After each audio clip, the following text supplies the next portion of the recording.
Ajmer scandal 1992 250 మందికి పైగా అమ్మాయిలను బ్లాక్మెయిల్ చేసి వారిపై అత్యాచారం చేశారు.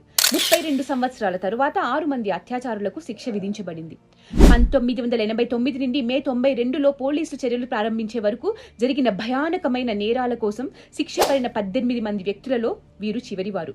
ఈ ఘోర ఘటనలో బాధితులైన అనేక మంది అమ్మాయిలు, మహిళలు ఇప్పుడు అమ్మమ్మలుగా మారిపోయారు. ఇంతటి తీవ్రమైన కేసు పరిష్కారానికి 32 సంవత్సరాలు పట్టింది అంటే మన న్యాయ వ్యవస్థ గురించి ఏం చెప్పాలి? మీలో ఎంతమంది ఈ సంఘటన మరియు తీర్పు గురించి విన్నారు? దీర్ఘకాలమైన చివరికి న్యాయం అయితే జరిగింది, కానీ ఈ న్యాయం జరిగిన దాని గురించి, జడ్జిమెంట్ గురించి ఏ మీడియా ఛానళ్లు ఈ తీర్పును ఎందుకు హైలైట్ చేయటం లేదు? ఎందుకు ప్రజల వద్దకు తీసుకుని వెళ్లటం లేదు?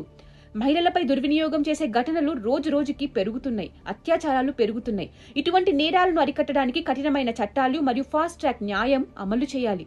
సమాజంలో అవగాహన పెంచాలి.